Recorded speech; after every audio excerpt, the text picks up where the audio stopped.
Assalamualaikum warahmatullahi wabarakatuh sahabat. Chanel Love Serambi Mecca sekarang kita simak sebuah video dari Tuan Guru kita, Al-Habib Baran Quraisy. Ini videonya. Harap disikapi ini, katanya Habib ini nasabnya palsu. Banyak beberapa para kiai-kiai, khususnya para muhibbin itu bertanya kepada saya, Habib ini kalau bisa disikapi, Habib harus jawab. Saya tertawa, saya bilang, kan sudah ada yang menjawab. Ada fulan yang menjawab, ada habaib yang menjawab, ada kiai dari Madura, ada. Bahkan terakhir kemarin ketua PBNU, Jazahullah Khair, jawab. Lalu yang paling akhir ini ada Gus Miftah, kiai apa? Dai gaul itu, yang suka kayak congat hitam itu sampai mengatakan seperti itu. Saya bilang, buat apa saya jawab lagi? Kalau saya harus menjawab begini, kalau ada orang yang tidur, saya banguni. Orang tidur, saya banguni. Kenapa? Manfaat. Tapi kalau ada orang yang pura-pura tidur, ngapain dibanguni? Disiram sampai 10 ember pun tidak akan bangun, namanya pura-pura tidur. Dan siapa orang yang ahlul ilmi dan ahlul basirah yang tidak tahu habaib? Tak ada. Bahkan saya sampai ngomong kepada salah satu kiai kemarin waktu saya ada di Banten dan di Garut, ketika beliau mengatakan, Habib tolong segera disikapi. Saya bilang, enggak, saya banyak kerjaan dan saya tidak butuh pengakuan. Kami sudah meyakini dengan lembaga dan seterusnya. Kalau seandainya saya harus menjawab, paling saya berlogika saja. Berlogika saja. Logikanya begini. Saya kenal orang-orang sepuh. Saya kenal orang-orang sepuh, kiai-kiai sepuh yang Masya Allah. Terakhir Mbah Umar ya, Mbah Umar dari Pacitan, Mbah Yai Umar dari Pacitan. Konon katanya beliau kira-kira 1 bulan sebelum wafat, saya silaturahmi kepada beliau. Masya Allah, mukanya terang luar biasa. Kemudian terlihat wajah-wajah husnul khatimah di wajahnya. Saya waktu silaturahmi ke beliau sudah di kasur. Saya duduk di bawah. Beliau sudah ada di kasur gitu. Beliau maksa saya untuk naik. Duduk di kursi. Saya bilang, enggak, saya lebih nyaman di sini, Mbah. Biarkan saya duduk di sini. Kata, enggak Habib, enggak. Nah, karena memaksa terus saya jadi enggak enak. Takut mengganggu beliau gitu, akhirnya saya duduk di kasur, duduk di kursi. Bahkan duduk di sebelahnya beliau di arah kaki sambil saya pijitin kakinya Mbah Yai Umar. Seperti Mbah Yai Umar atau yang lebih muda Mbah Maimun Zubair, orang yang kita kenal betul-betul orang soleh, orang mukhlis, orang amil bi ilmi, orang punya sanad yang luar biasa, punya hubungan dengan ulama-ulama sepuh, punya kaitan dan sebagainya.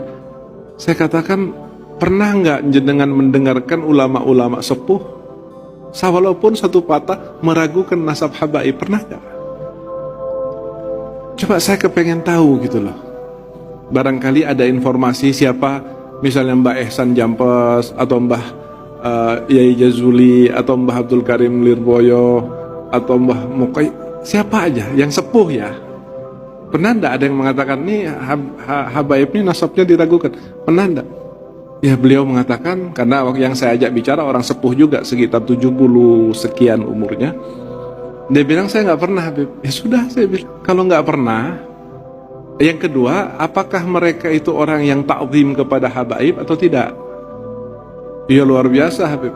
Bahkan kalau saya selaman sama Mbah Maimun itu, pengennya nggak selaman tiap ketemu dengan Mbah Maimun. Kenapa?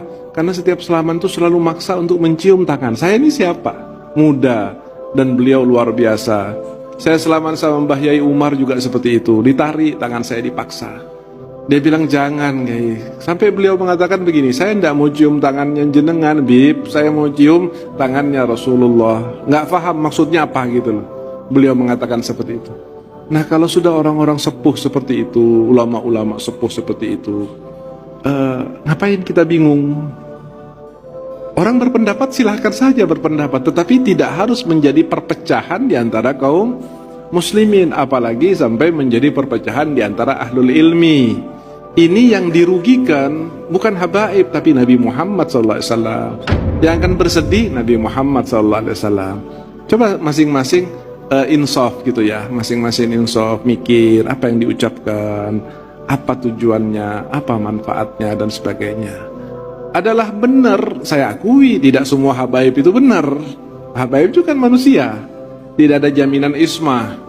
Tetapi bukan hanya habaib sebetulnya nggak benar. Kiai pun juga ada yang nggak benar. Ada yang sekarang sedang ditahanan karena dihukum 8 tahun sebab berbuat asusila kepada 11 santrinya. Itu bukan habaib. Tetapi apakah kemudian kita bilang kiai jelek semua atau habaib? Enggak juga. Artinya Rasul SAW mengatakan min husni islamil mar'i tarkuhu ma la ya'nihi. Lalu saya katakan, kalau seandainya para masyayikh, para sepuh, para ulama, saya tidak bicara di luar ahli sunnah wal jamaah atau nahdlatul ulama ya, kita di ahli sunnah nahdlatul ulama, kalau seandainya beliau itu meyakini bukan tanpa sebab, beliau ta'zim bukan tanpa sebab, beliau taukir bukan tanpa sebab. Sebabnya apa?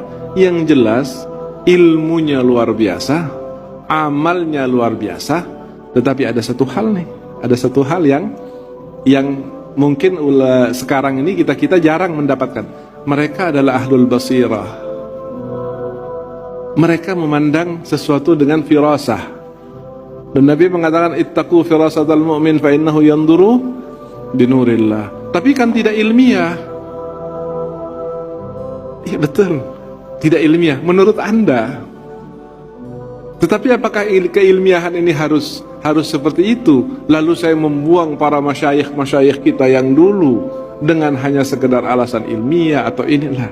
Buat pribadi saya tidak akan peduli dengan apa yang namanya ilmiah selama saya masih punya pegangan para masyayikh, para ahlul ilm, ahlul wara, ahlul taqwa, ahlul wilayah, ahlul khasyah, ahlul sujud.